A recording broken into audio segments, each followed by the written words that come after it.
প্রিয় বন্ধুরা, আসসালামু আলাইকুম। আমি পড়ছিলাম তিন গোয়েন্দা, ভলিউম ৫, গল্প ইন্দ্রজাল। এখন পড়ছি শেষ অংশ, ১৩। আমাদের উপর নজর রাখছে। কেঁপে গেল কিশোরের কণ্ঠ। ঢোক গিলল রবিনার মূসা। নিশ্চয় চোখ রাখছে। যেখানে যাচ্ছ পিছে পিছে যাচ্ছে। ওদের নাম ড্রেক ওরফে তিন আঙুলে, নরিস ওরফে আলোমুখ, আর ট্যান্টন ওরফে সুরি। ডেন কারমালের সঙ্গেই জেল খেটেছে। ওদের ধারণা টাকাগুলো খুঁজে বের করতে পারবে তোমরা। কিন্তু কিন্তু আমরা তো কাউকে দেখিনি, মানে সন্দেহজনক। ওরা প্রফেশনাল, বাঘা বাঘা পুলিশকে ফাঁকি দিয়ে দেয়। আর তোমরা তো ওদের কাছে শিশু। তোমাদের ইয়ারদের কাছেই একটা বাড়ি ভাড়া করেছে, পথের ভাটিতে। ফিল্ড গ্লাস দিয়ে সারাক্ষণ চোখ রাখছে তোমাদের উপর। যেখানেই যাচ্ছ পিছু নিচ্ছে। তাহলে তো এখনই পুলিশকে জানানো দরকার, বলল কিশোর। স্পিকারে সব কথা শুনছে রবিন আর মুসা। কিশোরের সঙ্গে একমত হয়ে ওরাও মাথা ঝাঁকালো।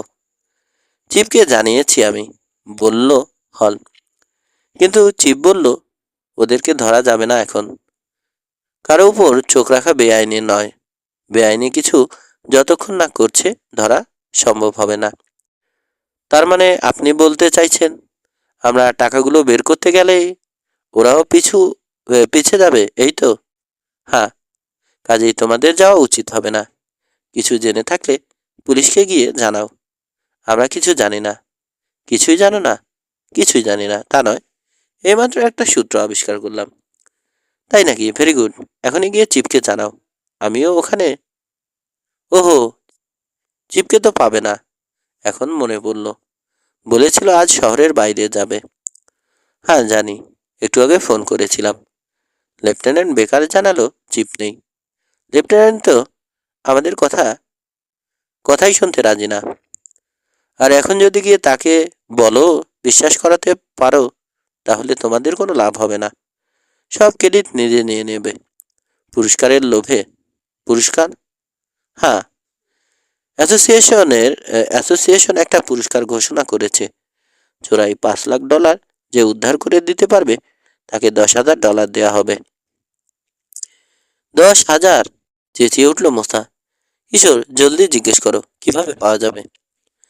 মোসার কথা শুনতে পেয়েই বোধহয় বলল হল। আমি একটা বুদ্ধি দিতে পারি। তোমরা যা জানো অ্যাসোসিয়েশনকে জানাও। অ্যাসোসিয়েশন তোমাদের নাম করে পুলিশকে জানাবে। তখন টাকাগুলো পুলিশ খুঁজে বের করলেও পুরস্কার পাবে তোমরা। ঠিক আছে, আমি আসছি। তোমাদের সঙ্গে দেখা করব। না, সেটা বোধহয় উচিত হবে না। ডাকাতগুলো চোখ রাখছে। আমাকে চেনে ওরা, দেখলেই সন্দেহ করবে। তার চেয়ে তোমরাই বরং আমার এখানে চলে এসো। গোপনে দেখা হবে। ইয়ার ছেড়ে আমি যেতে পারছি না, বলল কিশোর। চাচা চাচি বাইরে গেছেন, 2-1 ঘন্টার মধ্যে ফিরবেন না। হুম। এক মুহূর্ত নীরব রইল হল, তারপর বলল, আজ সন্ধ্যায় আসতে পারবে? ইয়ার্ড বন্ধ করার পর? তোমরা তিনজনেই আসতে পারো, তবে এমনভাবে বেরোবে যাতে ডাকাতগুলো দেখতে না পায়। ওদের চোখ এড়িয়ে কোনোভাবে বেরোতে হবে তোমাদের। হয়তো পারবো। একটু পরে রবিনার মুসা বাড়ি যাবে খেতে। আপনার কি মনে হয় ডাকাতেরা ওদের পিছু নেবে? মনে হয় না। ওদের চোখ তোমার উপর। কাজেই গোপনে তোমাকেই শুধু বেরোতে হবে। পারবে? পারবো। লাল কুকুর চারের কথা ভাবল কিশোর। তিন গোয়েন্দার হেডকোয়ার্টার থেকে বেরোনোর আরেকটা গোপন পথ ওটা। তবে বেরোতে বেরোতে দেরি হবে। আজ শনিবার তো, 7টার আগে বন্ধ করতে পারবো না। ঠিক আছে, 8টা তাহলে। 8টা তাহলে। আচ্ছা, কোথায় দেখা হবে? Ocean view park. ওখানেই থাকবো আমি। উবের গেটের কাছে বেঞ্চে খবরের কাগজ পড়ার ভান করব। গায়ে থাকবে বাদামি স্পোর্টস জ্যাকেট, মাথায় বাদামি হ্যাট। হুঁশিয়ার, পেছনে চোখ রেখো। কেউ যেন অনুসরণ করতে না পারে। ক্লিয়ার? হ্যাঁ স্যার।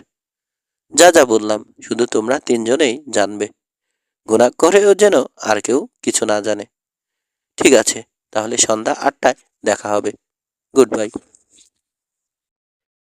লাইন কেটে গেল। আরে বাপরে, বলল মুসা। কিশোর, $10,000 দিয়ে কি কি করতে পারবো? টাকাটা পাইনি আমরা এখনো, জবাব দিল কিশোর। পাইনি? কিন্তু পাবো তো। মিস্টার হল আমাদের কথা অ্যাসোসিয়েশনকে জানাবে, পুলিশকে জানাবে। এমনও হতে পারে আমাদের সঙ্গে নিয়েই টাকা বের করতে যাবে পুলিশ। জি না, হাত নাড়ল রবিন। লেফটেন্যান্ট বেকার হলে নেবে না। ইস, মিস্টার ফ্লেসার যে কেন আজ বাইরে গেলেন, আফসোস করলো কিশোর। উনি থাকলে। আচ্ছা, মিস্টার হলের কথা তিনি আমাদেরকে। কিশোর, বরিশের ডাক শোনা গেল। একজন কাস্টমার, $100 ভাঙতি চাই। আমি যাই, দুই সহকারীকে বলল কিশোর। এক কাজ করো, ডাংটা গুছিয়ে ফেলো। সক্রেটিসকে সক্রেটিসকে ভরবে না, আলাদা রাখবে। ঘড়ির দিকে চোখ পড়তে চমকে উঠল রবিন। হায় হায়, অনেক দেরি হয়ে গেছে। লাইব্রেরিতে যাওয়ার কথা ছিল, মনেই নেই। ঠিক আছে, তুমিও যাও, মুসা বলল। আমি একাই গোছাতে পারবো। হেডকোয়ার্টার থেকে বেরিয়ে এলো তিনজনে। কিশোর আর রবিন বেরিয়ে একজন চলল অফিসের দিকে, আরেকজন সাইকেল নিয়ে লাইব্রেরিতে। ওয়ার্কশপে রয়ে গেছে মুসা। সাহস সঞ্চয় করে নিয়ে সক্রেটিসের দিকে চেয়ে বলল, তারপর খুলির বাচ্চা, আছো কেমন? খবরদার আমার সঙ্গে কথা বলার চেষ্টা করো না, তাহলে কবর দিয়ে দেব জঞ্জালের তলায়। নীরব রইল সক্রেটিস, মুখে সেই একই হাসি। 14। নতুন তথ্য জেনেছে রবিন। জোরে জোরে প্যাডাল ঘুরিয়ে ছুটে চলেছে ওশন ভিউ পার্কে, বন্ধুদেরকে খবরটা জানানোর জন্যে, যেন আর তার তর সইছে না। দেরিতে পৌঁছেছিল লাইব্রেরিতে, তাই কাজ সেরে বেরোতেও দেরি হয়ে গেছে। ইয়ার্ডে গিয়ে এখন আর কিশোরকে পাওয়া যাবে না, মুসার বাড়িতে গিয়ে মুসাকেও না। কাজেই পার্কে মিস্টার হলের সঙ্গে যেখানে দেখা করার কথা সেখানেই চলেছে এখন সে। গেটের কাছে পৌঁছে ওদের দেখতে পেল রবিন। বেঞ্চে বসে দামি পোশাক পরা এক তরুণের সঙ্গে কথা বলছে কিশোর আর মুসা। সাইকেলের করা ব্রেক কষার শব্দে তিনজনেই মুখ ফিরিয়ে তাকালো। সরি, দেরি হয়ে গেল, হাঁপাতে হাঁপাতে বলল রবিন। সাইকেল স্ট্যান্ডে তুলে এসে বসলো বেঞ্চে। তুমি নিশ্চয় রবিন মিলফোর্ড, বলল লোকটা। হাত বাড়িয়ে দিল। আমি নরম্যান হল। মানিব্যাগ বের করে খুলে তার আইডেন্টিটি কার্ডও দেখালো। সে যে সত্যই নরম্যান হল সেটা প্রমাণ করার জন্যে। কিশোর, শুরু করতে যাচ্ছিল রবিন, কিন্তু তার আগে বলে উঠল কিশোর। রবিন, মিস্টার হলকে বলেছিলাম মিসেস লারমারের বাড়িতে আছে টাকাগুলো, দেয়ালের কাগজের তলায় লুকানো। ভালো কাজ দেখিয়েছ তোমরা, প্রশংসা করে বলল হল। অ্যাসোসিয়েশন খুশি হবে। কিন্তু এখন কথা হলো টাকাগুলো বের করা যায় কিভাবে? বাড়িতে লোক আছে নিশ্চয়, তাদেরকে। তথ্যটা আর চেপে রাখতে পারল না রবিন। বাড়িতে লোক নেই মিস্টার হল, তাদেরকে সরাতেও হবে না। বাড়িটাও আর বাড়ি থাকছে না বেশিক্ষণ। এতক্ষণ আছে কিনা তাই বা কে জানে। বিস্মিত হয়ে তাকালো অন্য তিনজন। লাইব্রেরিতে শুনলাম লাইব্রেরিয়ানে লাইব্রেরিয়ানের সঙ্গে ম্যাপল স্ট্রিটের কথা আলোচনা করছে এক মহিলা। নামটা শুনেই কৌতূহল হলো। একটা ছুতো করে কাছাকাছি গিয়ে দাঁড়ালাম। মহিলা বলছে নতুন বাড়ি খুঁজছে সে। ম্যাপল স্ট্রিটে ছিল, বের করে দেয়া হয়েছে ওখান থেকে। আপাতত রকি বিচে কোনো রকম একটা বাড়ি খুঁজে নিয়ে তাতে উঠেছে, পরে ভালো জায়গা খুঁজে নেবে। লাইব্রেরিয়ান বললেন ম্যাপল স্ট্রিটের বাড়ি ভাঙার খবরটা তিনিও পড়েছেন কাগজে। মহিলা চলে যেতেই লাইব্রেরিয়ানকে গিয়ে জিজ্ঞেস করলাম, কোন কাগজে পড়েছেন? বললেন, খুঁজে বের করলাম কাগজটা, এই যে। পকেট থেকে একটা কাগজ বের করলো রবিন। খবরটা ফটোকপি করে নিয়ে এসেছি। দ্রুত কাগজের ভাঁজ খুলে জোরে জোরে পড়ল কিশোর। পুরনো বাড়ি ভেঙে ফেলা হচ্ছে, নতুন রাস্তা তৈরি হবে। 300-রও বেশি বাড়ি খালি করা হয়েছে। নির্জন পরিত্যক্ত অবস্থায় রয়েছে বাড়িগুলো, বুলডোজারের অপেক্ষায়। যে কোনো সময় ভাঙা শুরু হতে পারে। ওখানে রাস্তা হবে, বাড়িঘরের কোনো চিহ্নই আর থাকবে না। এতদিন যারা ওখানে বাস করেছে তাদের কাছেই শুধু স্মৃতি হয়ে থাকবে ওগুলো। কোনো অলস মুহূর্তে ওদেরই কেউ হয়তো ভেবে দীর্ঘশ্বাস ফেলবে, আহা কি সুন্দরী না ছিল আমার বাড়িটা। 15 ব্লক লম্বা ম্যাপল স্ট্রিট ভেঙে গুড়িয়ে দেয়া হবে। সেখানে তৈরি হবে 6 লেন ফ্রিওয়ে। লস অ্যাঞ্জেলসের ওই এলাকায় ট্রাফিক লোড কমানোর জন্যেই এই ব্যবস্থা নেওয়া হয়েছে। শুধু ম্যাপল স্ট্রিটই নয়, আশপাশের আরও কিছু বাড়িঘরের ক্ষতি হবে, খেয়ে নেবে রাক্ষসের সড়ক। বাসিন্দাদের মনের অবস্থা আন্দাজ করতে কষ্ট হয় না, কিন্তু কি করা যাবে? নতুনকে ঠাঁই দেওয়ার জন্যে এমনি করেই জায়গা ছেড়ে দিতে হয় পুরানোকে। শোনা যাচ্ছে শহরের আরও অনেক পুরনো এলাকা শিগগিরই দখল করে নেবে সরকার রাস্তা বানানোর জন্যে। আরও অনেক কিছু লেখা আছে, কিন্তু এ পর্যন্ত পড়েই থামল কিশোর। ম্যাপল স্ট্রিট, বিড়বিড় করল হল। বাড়িগুলো এখন শূন্য, লোক নেই। তাহলে তো আর দেরি করা যায় না। 3 আঙুলেরা ইতিমধ্যেই পৌঁছে গেছে কিনা কে জানে। ওরা কিভাবে জানবে মিস্টার হল? প্রশ্ন করল কিশোর। গতকাল তোমাদেরকে অনুসরণ করেছিল। তোমরা ড্যানভিল স্ট্রিটে গেছো, মিসেস লারমানের বাড়িটা খুঁজেছ। অ্যাপার্টমেন্টের সুপারিনটেন্ডেন্টের কাছ থেকে জেনে নিতে অসুবিধা হবে না ওদের।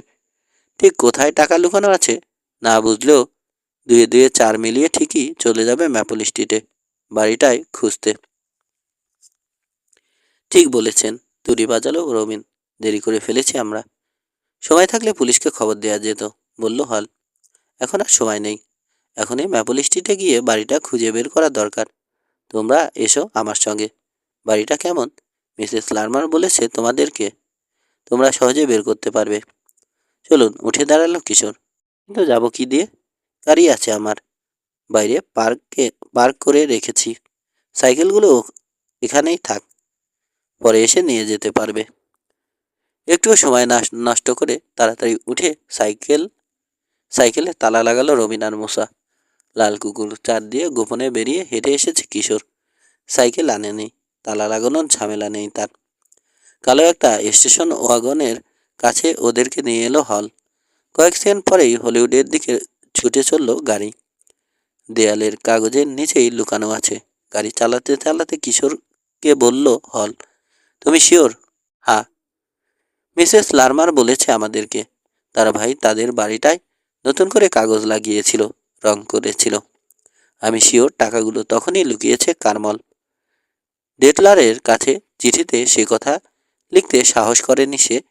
ইঙ্গিতে শুধু ঠিকানাটা বলেছে, আর খামের উপরে এক স্টাম্পের উপর আরেক স্টাম্প লাগিয়েছে। কাগজের উপর কাগজ। মাথা ঝাঁকালো হল। ভালো বুদ্ধি।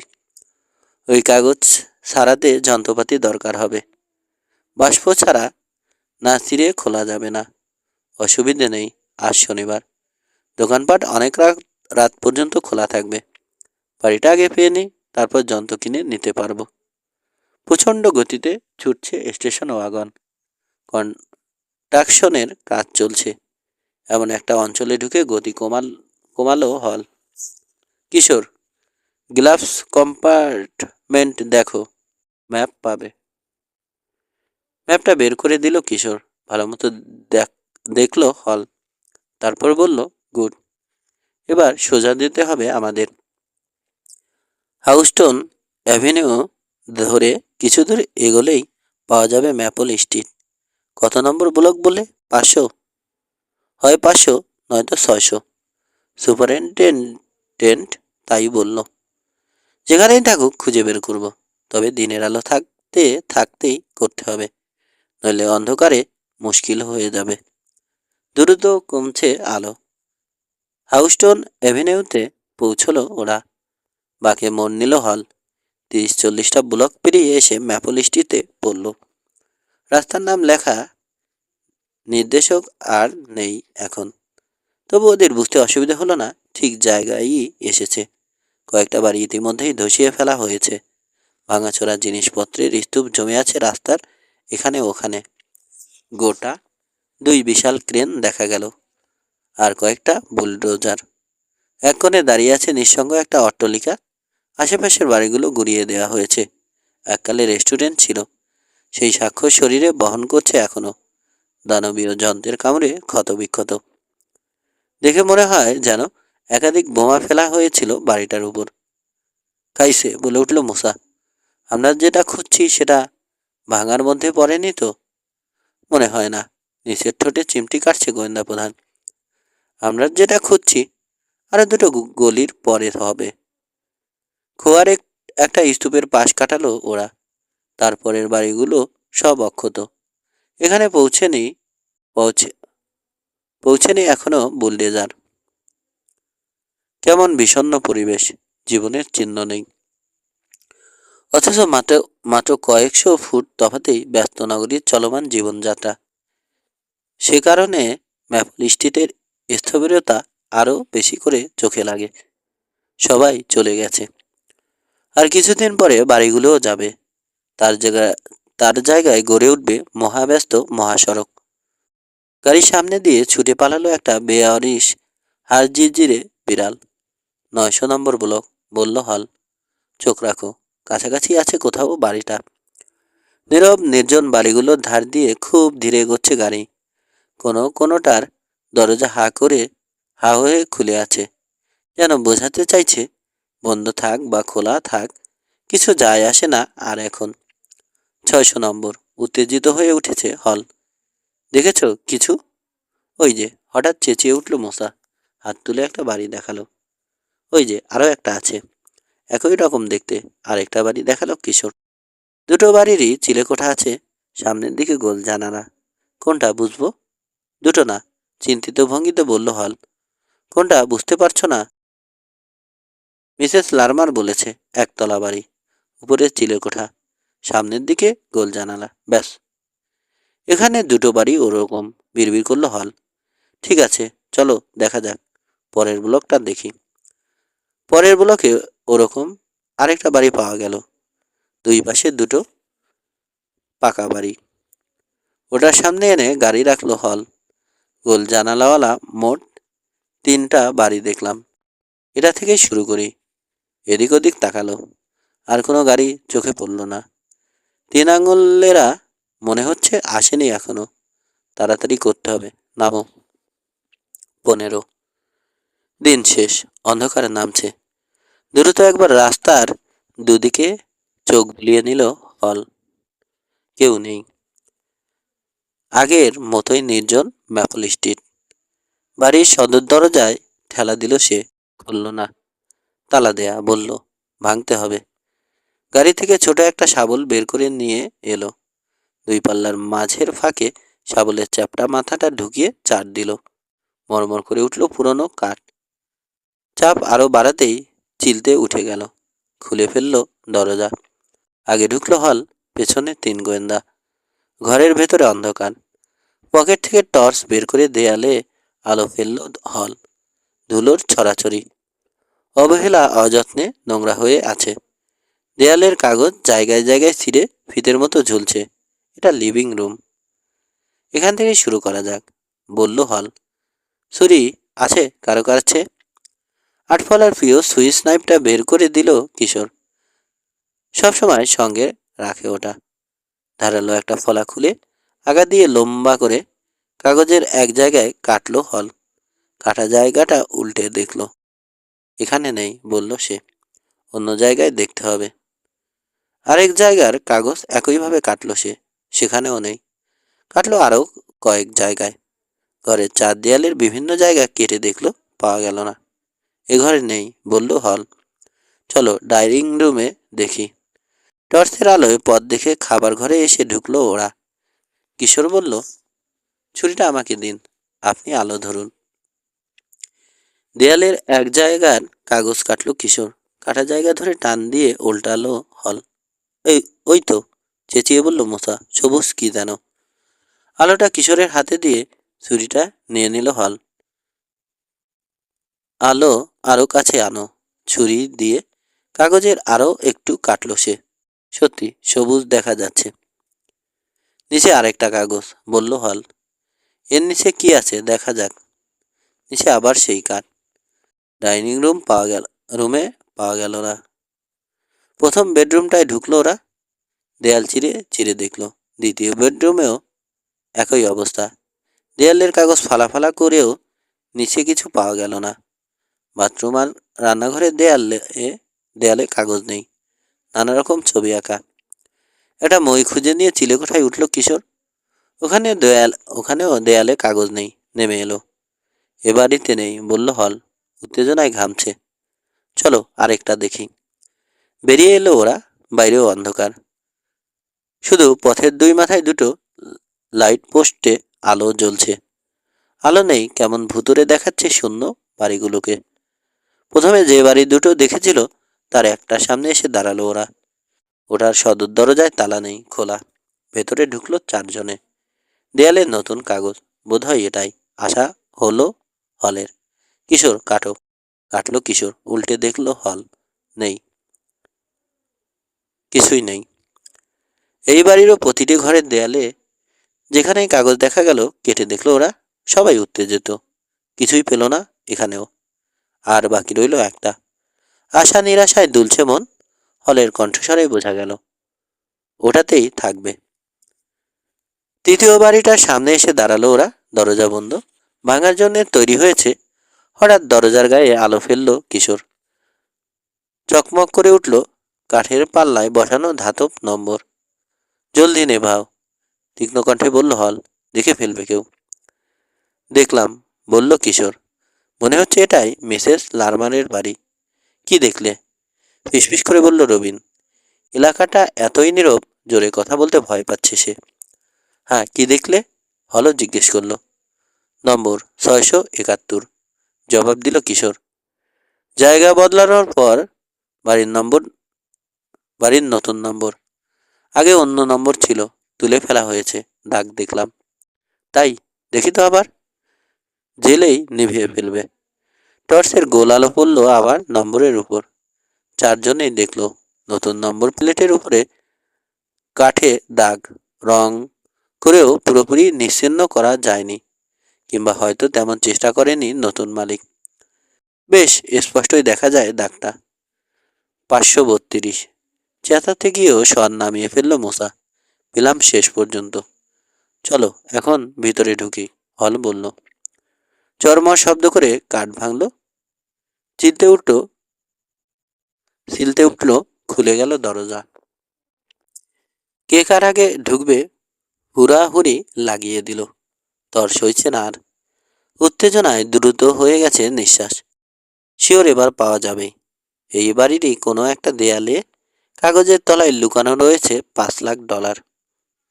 আলো আরো কাছে আনো কিশোর, বলল হল।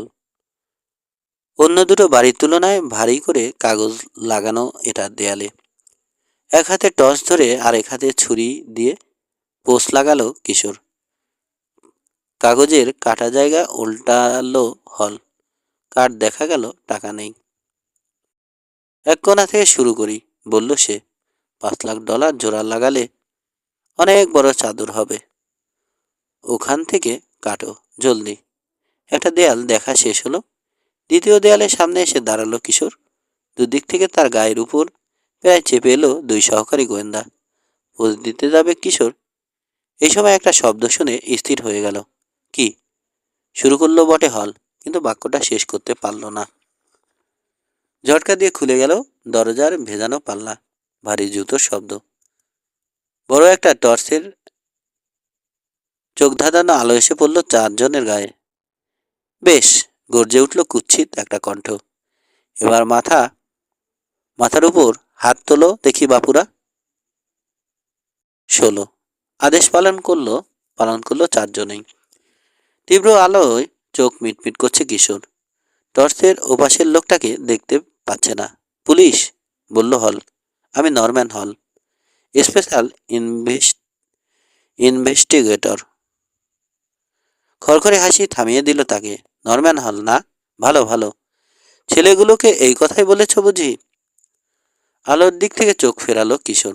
বুঝতে পারল মস্ত ভুল করে ফেলেছে। জিজ্ঞেস করলো, মিস্টার হল ব্যাংকার্স প্রোটেক্টিভ অ্যাসোসিয়েশনের লোক নন? আবার খড়খড়ে হাসি। ওই বেটা, বলল কুৎসিত কণ্ঠ। ওর আসল নাম ডিকটা সোলোমন। ইউরোপের সমস্ত চোরের ওস্তাদ। কোন দেশের পুলিশ ওকে খুঁজছে না? কিন্তু অফিসিয়াল কার্ড যে দেখালো, প্রতিবাদ করলো মূসা। ওরকম কার্ড ওর কাছে কয়েক ডজন আছে। জাল আইডেন্টিটি কার্ড বানানো কোনো ব্যাপারই না। খুব ফাঁকি দিয়েছে তোমাদের। খারাপ লাগছে নিশ্চয়। দুঃখ করো না। ভাগা ভাগা পুলিশ অফিসারকে বহুবার নাকানি চৌবানি খাইয়েছেও। তারপর মিস্টার সোলোমন, ভেবেছিলে আমাদের নাকের ডগা দিয়ে টাকাগুলো নিয়ে হাওয়া হয়ে যাবে? ফাঁকিটা প্রায় দিয়ে ফেলেছিলে। এই কোকড়াচুলো ছেলেটাই ধরিয়ে দিল। ইয়ার্ডের উপর চোখ রাখছিলাম, ওয়ার্কশপে ঢুকতে দেখলাম, তারপর আর বেরোনোর নামগন্ধ নেই। সন্দেহ হলো নিশ্চয় অন্য কোনো পথে বেরিয়ে গেছে। গতকাল এখানে ঘোরাঘুরি করতে দেখেছি, ভাবলাম এদিকেই এসেছে। আমারও অনুমান ঠিকই হয়েছে। দরজার উপর আলো ফেলা হলো, দেখলাম। তুমি 3 আঙুলে না? জিজ্ঞেস করলো নরম্যান হল ওরফে ডিকটা সোলোমন। শোনো, আমরা হাত মেলাতে পারি, টাকাগুলো এখনো পাওনি পেলে? চুপ, ধমকে উঠল টসধারী লোকটা। টাকাগুলো বের করে আমরা নিয়ে যাব, তোমাকে ফেলে যাব পুলিশে ধরার জন্যে। আমাদেরকে সেবার ঠকিয়েছিলে না, এবার তার শোধ নেব। ঘোরো এখন দেয়ালের দিকে। ছেলেরা তোমরাও। নরিস, ট্যান্টন, দড়ি বের করো, বাঁধো ওদেরকে। হারামিটাকে শক্ত করে বাঁধবে। নিজের হাত কামড়াতে ইচ্ছে করছে কিশোরের। দিকটা সোলোমনের ফাঁকিতে পড়েছে বলে ধরি বাজল। প্রথমে জেনে নিয়েছে শিব ইয়ান ফ্লেচার শহরের বাইরে, তারপরে একটা গল্প বানিয়েছে, আর গর্ধবের মতো তার সেই গল্পের ফাঁদে পা দিয়েছে সে। ওই রিপোর্টার ব্যাটাই যত সর্বনাশের মূল। যত রাগ ক্যাল উইলিয়ামসের উপর গিয়ে পড়ল কিশোরের। কাগজে ফলাও করে চেপেছে ডেটলারের ট্যাঙ্কের কথা। 3 গোয়েন্দার ছবি চেপে দিয়েছে। নইলে এভাবে চোর ডাকাতের চোখ পড়তো না তাদের উপর। কিন্তু এখন আর অনুশোচনা করে লাভ নেই।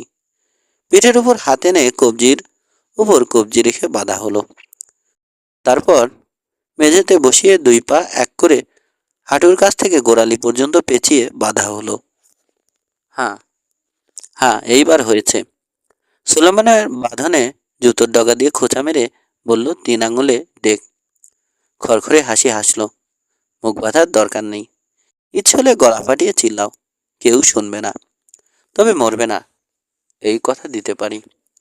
কাল রবিবার, এভাবেই থাকতে হবে তোমাদের।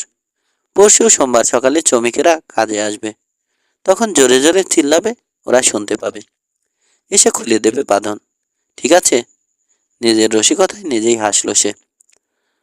অস্পষ্ট দেখা গেল ড্রেক মোটাসোটা লোক, তার 2 সঙ্গী তার মতো মোটা নয়, আবার রোগাটেও নয়, চেহারা দেখা গেল না।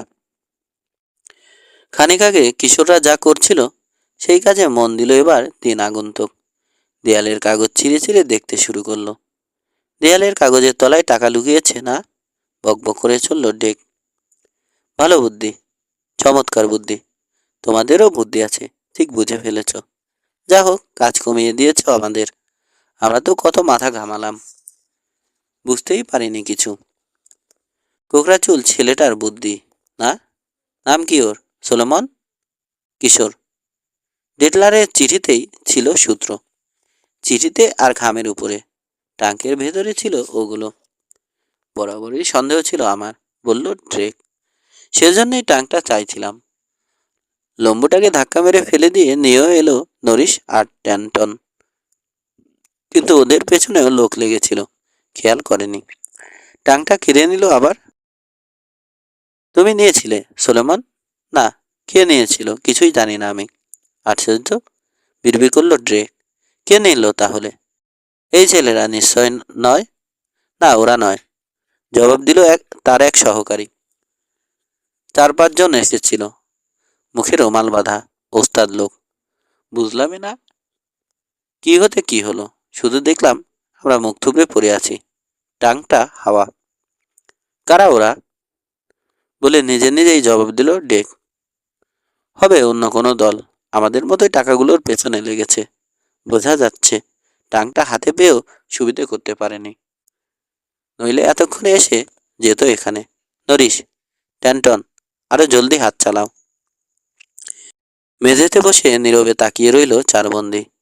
দ্রুত দেয়ালের কাগজ কাটছে দুজনে, টেনে টেনে ছিঁড়ছে। কিশোর দেখছে আর অবাক হয়ে ভাবছে, টাংটা নরিস আর ট্যান্টনের কাছ থেকে কারা ছিনিয়ে নিয়েছিল? নিশ্চয়ই ওরাই আবার টাংটা পাঠিয়েছে 3 গোয়েন্দার কাছে। কারা? কিছুই আন্দাজ করতে পারল না সে। লিভিং রুমের চার দেয়ালে সমস্ত কাগজ ছিঁড়ে ফেলা হলো। টাকা পাওয়া গেল না। এ ঘরে নেই। ডেক বলল, সুলেমান কোন ঘরে আছে? জানলে বলো, তাহলে ছেড়ে দেব। জানলে কি আর অত কাটাকাটি করতাম নাকি? জবাব দিল সোলোমন। প্রথমেই তো গিয়ে কেটে বের করে নিতাম। তবে এক কাজ করতে পারো, আমার বাঁধন খুলে দাও, আমি তোমাদেরকে সাহায্য করব। না, সেটি হচ্ছে না। টাকাগুলো পেলেই কিছু একটা করে বসবে। আর তোমার ফাঁকিতে পড়ছি না। একেবারে যথেষ্ট শিক্ষা হয়েছে। ভেজা সাবানের মতো পিচ্ছিল তুমি, মিস্টার ডিকটা সোলোমন। সঙ্গীতের দিকে ফিরে বলল ড্রেক। এই চলো অন্য ঘরে যাই। বন্দীদেরকে অন্ধকারে ফেলে রেখে বেডরুমে গিয়ে ঢুকলো ওরা। কাগজ কাটা সেরার আওয়াজ শুরু হলো। সরি, নিচু কণ্ঠে বলল সোলোমন। তোমাদের এই অবস্থার জন্যে আমিই দায়ী। বিশ্বাস করো, চালাকি করি বটে, খুন খারাপিতে আমি কখনোই যাই না। গায়ের জোর খাটানোর চেয়ে মগজ খাটানোই আমার বেশি পছন্দ। দোষ আমারও আছে। গম্ভীর শোনালো কিশোরের কণ্ঠ। আমি আপনাকে সন্দেহ করলাম না কেন? চুপ হয়ে গেল ওরা। কাগজ ছেঁড়ার আওয়াজ ছাড়া আর কোনো শব্দ নেই। মাঝে মাঝে বিরক্ত হয়ে গাল দিয়ে উঠছে তিন ডাকাতের কেউ একজন, টাকা না পাওয়ার নিরাশায়। তারপর আবার সামনের দরজা খোলার আওয়াজ হলো। এবার আর ঝটকা দিয়ে নয়, খুব সাবধানে আস্তে আস্তে খোলা হচ্ছে। খোলা দরজায় একটা ছায়ামূর্তি আবছাভাবে দেখা গেল। একজন মানুষ। কে? ফিসফিস করে জিজ্ঞেস করলো সুলেমান। চুপ, ফিসফিস করে জবাব এলো। তোমাদের সাহায্য করতে এসেছি, চুপ করে থাকো। আরেকজন ঢুকলো, আরো একজন, তারপর আরো কয়েকজন। এতটুকু শব্দ করলো না কেউ। সাবধান, প্রথম লোকটার কণ্ঠ। দেয়াল ঘেঁষে থাকবে। নিজের লোকদের নির্দেশ দিচ্ছে। বেটারা দরজা দিয়ে বেরোনোর সঙ্গে সঙ্গে মাথায় সালা পরিয়ে দেবে। ছুরি বাদ, রক্তারক্তি যেন না হয়। খুবই অবাক হয়েছে তিন গোয়েন্দা। হতাশা দূর হয়েছে অনেকখানি। সত্যি যদি ওদেরকে বাঁচাতে এসে থাকে ওরা, তাহলে সোমবার পর্যন্ত আর বেকায়দা অবস্থায় বসে থাকতে হবে না এখানে। কিন্তু লোকগুলো কে? পুলিশ নয়, এটা ঠিক। সত্যি কি বন্ধু ওরা, নাকি ওরাও আরেকটা খারাপ দল যারা টাকাগুলো চায়? ভেতরের ঘর থেকে ঝাঁঝালো কণ্ঠ শোনা গেল। ভীষণ বিরক্ত। বোঝা গেল টাকা খুঁজে পায়নি। লিভিং রুমের দিকে এগিয়ে আসছে ওদের পায়ের শব্দ। দরজায় এসে দাঁড়ালো তিন আঙুলে। বন্দীদের উপর আলো ফেলে কড়া গলায় বলল, ফাঁকি দিয়েছ। দেয়ালের কাগজ কেটে রেখে আমাদের দেখিয়ে ফাঁকি দিয়েছ। বাঁচতে চাইলে সত্যি কথা বলো, কোথায় আছে টাকা?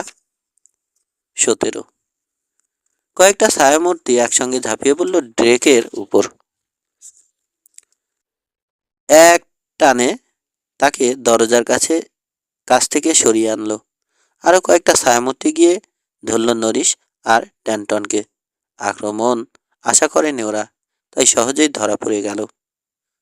হাত থেকে টর্চ ছেড়ে দিয়েছে ড্রেক। ঝাড়া দিয়ে মুক্তি পাওয়ার চেষ্টা করছে।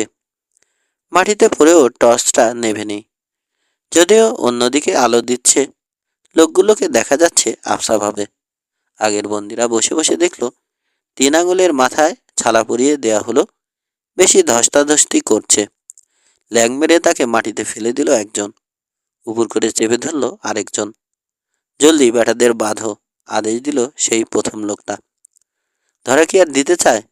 আরো কিছুক্ষণ ধস্তাধস্তি হলো। অবশেষে হার মানতে বাধ্য হলো তিন ডাকাত। চেঁচিয়ে গালাগাল শুরু করলো তিন আঙুলে। চালা ঢুকিয়ে দেয়া হলো ওর মুখে।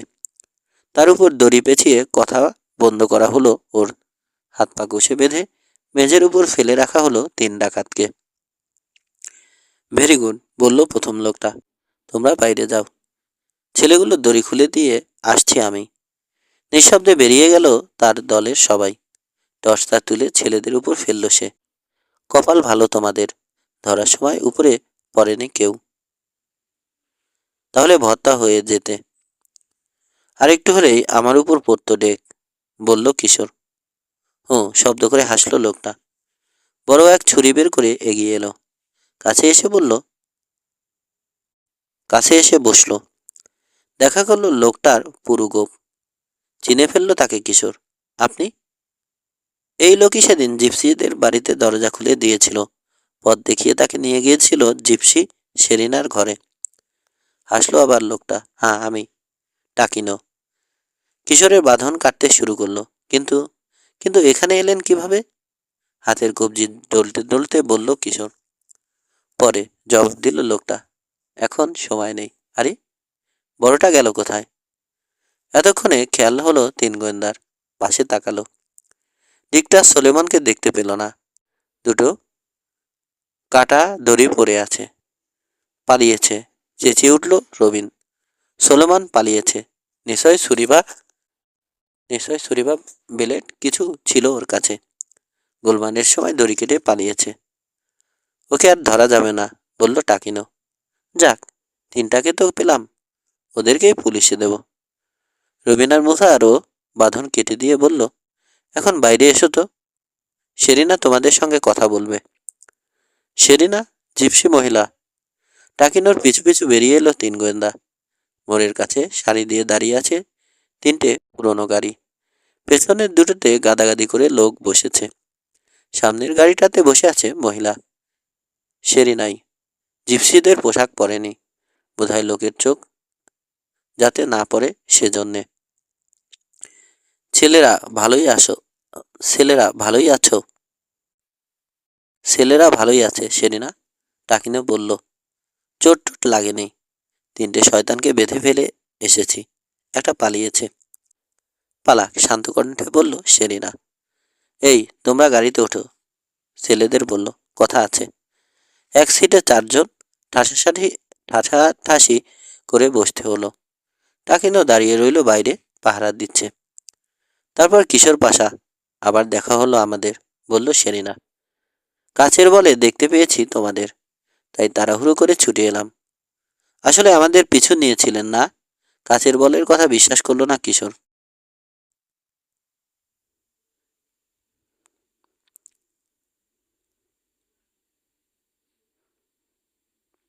হ্যাঁ, স্বীকার করলো সেরিনা। তুমি আমার সঙ্গে দেখা করে যাওয়ার পর থেকেই তোমাদের উপর চোখ রাখা হয়েছিল। কাছের বলে দেখলাম বিপদ, তাই তোমাদেরকে বিপদমুক্ত রাখার জন্য ওদেরকে লাগিয়েছিলাম। তোমাদেরকে যারা অনুসরণ করলো তাদেরকে অনুসরণ করলো টাকিনো আর তার লোকেরা। আজ রাতেও ওই একই ব্যাপার হয়েছে। একটা গাড়ি নিয়ে পিছু নিয়েছিল টাকিনো। তোমরা এখানে এসেছো ফোনে জানালো আমাকে। দুই গাড়ি লোক নিয়ে ছুটে চলে এলাম। এখন আসল কথায় আসা যাক। টাকাগুলো পেয়েছো? না। জোরে নিঃশ্বাস ফেললো কিশোর। নেই এখানে। অথচ আমি শিওর ছিলাম এখানেই আছে। চিঠিতে তো সেটাই ইঙ্গিত করা আছে। চিঠিতে সূত্র আছে এটা ডেটলার বুঝতে পেরেছিল, কিন্তু ধাঁধাটার সমাধান করতে পারেনি, বলল সেরিনা। ডেটলারকে চেনেন নাকি? সম্পর্ক আছে, ঘুরিয়ে বলল সেরিনা। ওকে বাঁচানোর চেষ্টা করছি আমি। পয়লা দিন দেখে বুঝেছি তুমি চালাক ছেলে। ধাঁধার সমাধান করতে পারবে। টাকাগুলো কোথায় কোথায় খুঁজেছ? দেয়ালের কাগজের তলায়। ওখানে থাকতে পারে, কেউ ভাববে না। অনেক খুঁজলাম, পাওয়া গেল না। আর কোথায় থাকতে পারে? চিঠিতে খোলাখুলি বলতে পারেনি কারমল, ইঙ্গিতে বলেছে। সেই ইঙ্গিতটা বুঝতে পারলেই দেয়ালের কাগজের তলায় আছে। এটা মনে হয়েছিল কেন? অধৈর্য হয়ে উঠেছে সেরিনা। বলো, তাড়াতাড়ি করো। খামের উপরে স্টাম্প লাগানো দেখে রবিন জানালো। পাশাপাশি দুটো স্টাম্প, একটা 2 সেন্টের, একটা 4 সেন্টের স্টাম্পটার তলায় আবার সবুজ একটা 1 সেন্টের। রবিন, বলে উঠল কিশোর। কি কি হয়েছে? শেষ কথাটা কি বললে? বললাম 4 সেন্টের। দাঁড়াও, সূত্রটা এখানেই। কোথায় সূত্র? জিজ্ঞেস করলো মুসা। মিস সেরিনা, উত্তেজিত কণ্ঠে বলল কিশোর। কারবলের উচ্চারণে একটা খুঁত ছিল। এল অক্ষরটা বলতে পারতো না। তাতে কি? বুঝতে পারল না সেরিনা। তাতে ফ্লোর কে কি উচ্চারণ করতো সে? 4। তার মানে 4 সেন্টের স্টাম্প। ফ্লোরের নিচে আছে টাকাগুলো, চেঁচিয়ে উঠল রবিন মেঝের তলায়। কারমলের উচ্চারণে ভুল আছে জানতো ডেটলার। বন্ধু বুঝতে পারবে আশা করেই এই ফন্দিটা করেছিল কারমল। কিন্তু বন্ধু বুঝতে পারেনি আমরাও ভুল করেছি। স্টাম্পের উপরে স্টাম্প দেখে ভেবেছি দেয়ালের কাগজের তলায় আছে। উচ্চারণের দোষের কথাটা একবারও ভাবিনি। আরও একটা ব্যাপার বোঝা উচিত ছিল আমার। টাকায় আঠা লাগালে সেই আঠা ছাড়ানো কম ঝামেলা নয়। তারপর কাগজের তলায় সেটে রাখলে নষ্ট না করে খুলে আনা আরো কঠিন, প্রায় অসম্ভব। ওরকম একটা কাজ কেন করতে যাবে কারমলের মতো বুদ্ধিমান মানুষ? টাকিনো, ডাকলো সেরিনা। ও গাড়ি থেকে শাবল বের করে আনো, জলদি।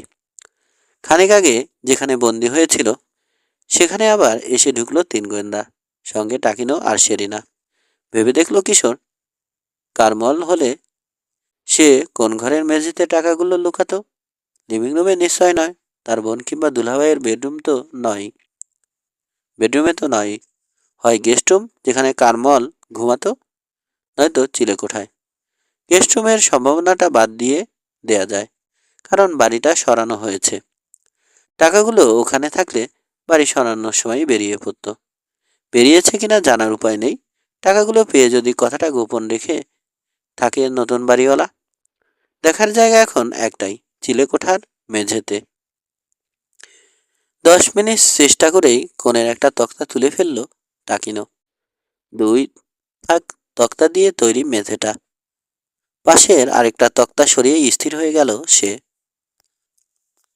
টর্চের আলোয় দেখা গেল সুন্দর করে সাজিয়ে রাখা সবুজ নোটের পাতলা অসংখ্য বান্ডিল, পলিথিনে পেঁচানো।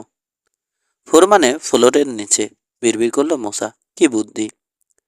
সবুজ স্টাম্পের উপরে 4 সেন্টের স্টাম্প। না, লোকটা জিনিয়াস ছিল। আনমনে মাথা ঝাঁকালো কিশোর। তোমরাও কম জিনিয়াস নাও, সেরিনা বলল। কারমলের সঙ্গে এত ঘনিষ্ঠতা থাকার পরেও ডেটলার যা বুঝতে পারেনি। যা হোক, অবশেষে পাওয়া তো গেল। কয়েকটা ডাকাতও ধরা পড়ল। পুকুরে পড়া ব্যাঙেরাও নিরাপদে উঠে এলো পানি থেকে। হাসলো মহিলা। আপনি আপনি আমাদের হুঁশিয়ার করেছিলেন? জিজ্ঞেস করলো কিশোর। হ্যাঁ, আমিই লোক পাঠিয়েছিলাম তোমাদের ইয়ার্ডে। এখানকার কাজ শেষ, চলো যাই। পুলিশকে ফোন করতে হবে। টাকাগুলো এসে নিয়ে যাবে ডাকাতগুলোকেও। 1 মিনিট, মিস সেরিনা। হাত তুলল কিশোর। কয়েকটা প্রশ্নের জবাব দিয়ে যান। টাংটা আমাদের কাছে ফেরত গেল কিভাবে? আর খুলিটা কি সত্যি কথা বলে? পরে পরে 2-4 দিন পর সেই পুরনো ঠিকানায় আবার দেখা করো আমার সঙ্গে। ওই বাড়িতে ফিরে যাচ্ছি আবার আমরা। পুলিশের ভয়ে চলে গিয়েছিলাম, কিন্তু একটা প্রশ্নের জবাব তো অন্তত দেবেন। ডেটলার কোথায়? মারা গেছে না? মুসা বলল। আমি তা বলিনি, সেরিনা বলল। বলেছি মানুষের দুনিয়া থেকে বিদায় নিয়েছে সে। তার ভয়ের দিন শেষ হয়েছে। আবার হয়তো ফিরে আসবে মানুষের দুনিয়ায়। বাইরে বেরোলো 5 জনে। গাড়ি থেকে উঠলো টাকিনো। সেরিনা বলল, আশা করি বাস ধরে বাড়ি ফিরে যেতে পারবে। পারবো, জবাব দিল কিশোর। জিপসি মহিলাও গিয়ে গাড়িতে উঠল। চলে গেল 3টে গাড়ি। হুফ, গাল ফুলিয়ে মুখ দিয়ে বাতাস ছাড়ল মশা। টাকাগুলো পেলাম শেষ পর্যন্ত। সেরিনা সাহায্য না করলে পারতাম না, কিশোর বলল। ঠিক 4 দিন পর আবার যাব ওর বাড়িতে। কয়েকটা প্রশ্নের জবাব জানতে হবে। 18। 7 দিন পর বিখ্যাত পরিচালক মিস্টার ডেভিস ক্রিস্টোফারের অফিসে ঢুকলো 3 গোয়েন্দা। বিশাল ডেস্কের ওপাশে বসে আছেন পরিচালক। মুখ তুললেন। বসো, হাতের কাজটা সেরে নিই, তারপর শুনবো। খসখস করে কি যেন লিখে সামনের ফাইলটা বন্ধ করে সরিয়ে রাখলেন তিনি। হাত বাড়ালেন রবিনের দিকে। দেখি, দাও। নতুন কেসের রিপোর্ট লেখা ফাইলটা ফেলে দিল রবিন। অনেকক্ষণ একটানা নীরবতা। পুরো ফাইল পড়ে শেষ করে আবার মুখ তুললেন পরিচালক। ভালো দেখিয়েছ। এতদিন চেষ্টা করে পুলিশ যা পারেনি তোমরা আরো আগেই পারা উচিত ছিল স্যার, বলল কিশোর। দেয়ালে ওয়ালপেপারের নিচে টাকা লুকানো আছে, এটা ভেবেই ভুল করেছি। ভাগ্য ভালো। ভাগ্য তাদেরই ভালো হয় যারা সদা সতর্ক থাকে। একটা প্রবাদ, বললেন পরিচালক। ভুল করো করো আর যাই করো, শেষ তো ঠিক করেছো শেষে তো ঠিক করেছো, টাকাগুলো বের করে ছেড়েছো। হ্যাঁ, তা ঠিক স্যার। তবে গেছো একেবারে শেষ সময়ে। আর দুদিন দেরি করলেই যেত যেত এতগুলো টাকা মাটিতে মিশিয়ে দিত বুলডোজার। তো পুরস্কার কি পেয়েছো? মাথা নাড়ল কিশোর। দীর্ঘশ্বাস ফেলল মূসা। না স্যার, রবিন বলল। আসলে কোনো পুরস্কারই ঘোষণা করা হয়নি। ডিকটা সোলেমন মিশে কথা বলেছিল। তবে ব্যাংকের প্রেসিডেন্ট খুব প্রশংসা করে একটা চিঠি দিয়েছেন আমাদেরকে। বিশেষভাবে অনুরোধ করেছেন তাকে দিয়ে সাহায্য হবে, এমন কোনো অসুবিধায় পড়লেই যেন যাই তার কাছে। সবচেয়ে বড় পুরস্কার পাবো বোধহয় চিফ ইয়ান প্লেসারের কাছ থেকে। জুনিয়র ডিটেকটিভ হিসেবে আমাদেরকে পুলিশ ফোর্সে নিয়ে নেয়ার সুপারিশ করেছেন তিনি তার বসকে। Very good. টাকার চেয়ে এগুলো অনেক বড় পুরস্কার। এখন আমার কয়েকটা প্রশ্নের জবাব দাও তো। প্রথম প্রশ্ন, ডেটলারের কি হয়েছিল? হাসলো ছেলেরা। জানতো এই প্রশ্নটা করবেনই তিনি। কিশোর বলল, ডেন কারমলের কাছ থেকে চিঠি পেল ডেটলার। জেলে থাকতেই তাকে টাকার ইঙ্গিত দিয়েছিল কারমল। বলেছিল পরে চিঠিতে জানাবে। চিঠি পেল ডেটলার, কিন্তু ধাঁধার সমাধান করতে পারল না। চিঠিটা টাঙ্কে লুকিয়ে রাখলো সে। একদিন বাইরে থেকে হোটেলে ফিরছে ডেটলার। ক্লার্ক তাকে ডেকে বলল কয়েকজন লোক দেখা করতে এসেছিল। তাদের চেহারার বর্ণনাও দিল। তিন আঙুলেকে আগে থেকেই চেনে ডেটলার। ভয় পেয়ে গেল। ড্রেককে দিয়ে সবই সম্ভব। টাকার জন্য নিজের মায়ের পিঠে ছুরি বসাতেও দ্বিধা করবে না। পুলিশের কাছে যাওয়ার কথা ভাবল ডেটলার। কিন্তু পুলিশ যদি তার কথা বিশ্বাস না করে? চিঠির রহস্যের তো সমাধান করতে পারেনি সে। দ্বিধায় পড়ে পুলিশের কাছেও গেল না। ক্লার্কের ওখান থেকে আর নিজের ঘরে যায়নি ডেটলার। সোজা বেরিয়ে গিয়েছিল। তার সমস্ত জিনিসপত্র ফেলে গিয়েছিল ওই হোটেলে। সেগুলো পরে নিলামে বিক্রি করে দিয়ে বিলের টাকা ওসুল করে নেয় হোটেলের মালিক। তাহলে ডেটলার মরেনি? তীক্ষ্ণ চোখে তাকালেন পরিচালক। কিন্তু সেরিনা যে বলল মানুষের দুনিয়া থেকে চলে গেছে সে। তাই করেছিল, হাসল কিশোর। এমনভাবে লুকিয়েছিল যাতে তিন আঙুলে আর তার দোষরা খুঁজে না পায়। উইক পরে মেকআপ করে মেয়ে মানুষ সেজেছিল। পুরুষ মানুষের দুনিয়া থেকে হারিয়ে গিয়েছিল। ও, এই ব্যাপার, বললেন পরিচালক। জিপসি সেরিনাই তাহলে ডেটলার? রবিনার মোসা হাসল। হ্যাঁ স্যার, কিশোর বলল। জিপসিরা জিপসিরা ডেটলারের পুরনো বন্ধু। শুধু বন্ধু না, আত্মীয়। ডেটলারের মা ছিল জিপসি। কাজেই হোটেল থেকে সোজা গিয়ে ওদের ওখানে উঠল সে, লুকিয়ে রইল। পরিচালকের মুখেও হাসি ফুটল।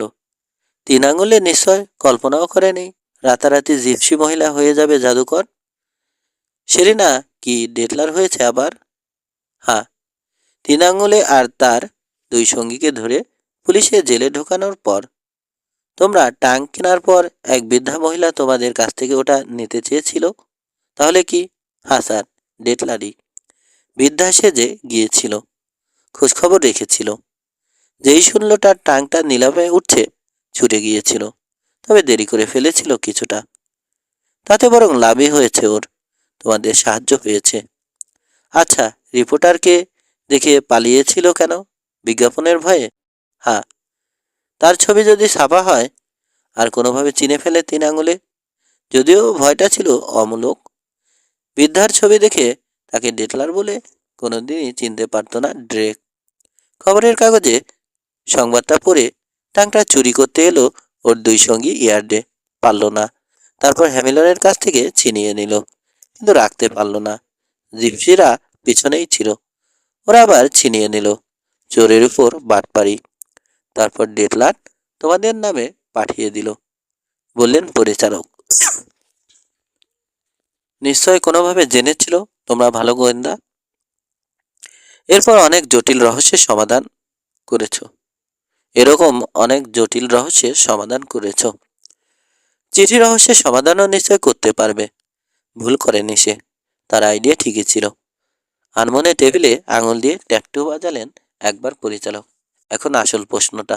সক্রেটিস: কিভাবে কথা বলানো হয় ওকে দিয়ে? ডেটলার: খুব ভালো, ভেন্ট্রিলোকুইস্ট। শুরুতে ভেন্ট্রিলোকুইজমের সাহায্যেই কাজ চালিয়ে নিত, পরে লোকে সন্দেহ দেখা দিল, নতুন কিছু চিন্তা ভাবনা করতে লাগলো জাদুকর। শেষে খুব ছোট একটা ওয়্যারলেস সেট কিনলো। আজকাল তো ওসবের অভাব নেই। এবং ওটা বসিয়ে নিল খুলির ভেতরে। না স্যার, খুলির ভেতরে নয়, চালাকিটা করেছেই ওখানে। ওটাকে ভরেছে হাতির দাঁতের স্ট্যান্ডের ভেতরে। লোকে চ্যালেঞ্জ করলে খুলিটা তাদের হাতে তুলে দিত। কিছুই পাওয়া যেত না ওটার ভেতর। কেউ ভাবেইনি চালাকিটা করা হয়েছে স্ট্যান্ডের মধ্যে। তুমিও ভাবনি? না, আমিও ভাবিনি। ডেটলার বলার পর বুঝলাম ট্রান্সমিটারটা ভয়েস অপারেটেড। তার মানে আমরা যখন ট্যাঙ্ক থেকে বের করে সক্রেটিসকে স্ট্যান্ডে বসালাম, যা যা কথা বলেছিলাম সব ট্রান্সমিট হয়ে যাচ্ছিল। ওটার রেঞ্জ 500 গজ। ইয়ার্ডের কাছেই মহিলা সেজে গাড়িতে বসেছিল ডেটলার। আমরা যা বলছিলাম রিসিভারের সাহায্যে সব শুনতে পাচ্ছিল। হাতিটা ইচ্ছে করে দেয়নি, হঠাৎ এসে গিয়েছিল। রাত্রে গাড়িতে বসেই কথা বলেছে। আমার ঘরে আমার কাছে মেসেজ ট্রান্সমিট করেছে। চোখ রাখছিল। যখন দেখলো আমি আলো নিভিয়ে দিয়েছি, অন্ধকার অন্ধকারে শুরু করলো তার ম্যাজিক। আমি তো ভাবলাম সক্রেটিসই কথা বলেছে। পরদিন চাচি আমার ঘর পরিষ্কার করতে ঢুকেছিল। জানালা দিয়ে মুখ বের করেছিল একবার। সেটা দেখে ফেলেছিল ডেটলার। চাচির সঙ্গে রসিকতা করার লোভ সামলাতে পারেনি। তোমার চাচি আবার শোনেনি তো সে কথা? মাথা খারাপ? তাকে কি আর বলি? তাহলে আরেকবার গায়েব হতে হবে ডেটলারকে। ঝাঁটা হাতে গিয়ে তার বাড়িতে উঠবে চাচি। হাসলেন পরিচালক। যাক, আরেকটা জটিল রহস্যের সমাধান করলে। দেখি গল্পটা দিয়ে টেলিভিশনের জন্য একটা গল্প বানানো যায় কিনা। এক মুহূর্ত চুপ করে থেকে জিজ্ঞেস করলেন, তো এরপর কি করবে? আর কোনো কেস আছে হাতে? আপাতত নেই স্যার, চোখ কান খোলা রাখবো। পেয়ে যাব কিছু না কিছু। তেমন কিছুর খোঁজ পেলে আপনিও জানাবেন। নিশ্চয় নিশ্চয়। বিদায় নিয়ে উঠল ছেলেরা। এগুলো দরজার দিকে। পেছন থেকে তাকিয়েই রইলেন পরিচালক। ভাবছেন, ইস, এক লাফে যদি অনেকগুলো বছর কমে যেত তার বয়স। আবার কিশোর হয়ে যেতেন, মিশে যেতে পারতেন ওদের দলে। কিন্তু তা তো আর হবার নয়। দীর্ঘশ্বাস ফেলে টেনে নিলেন আরেকটা জরুরি ফাইল। সমাপ্ত। সবাইকে ধন্যবাদ। চাইলে আপনারা সামাজিক কাজে লেগে পড়তে পারেন। ধন্যবাদ।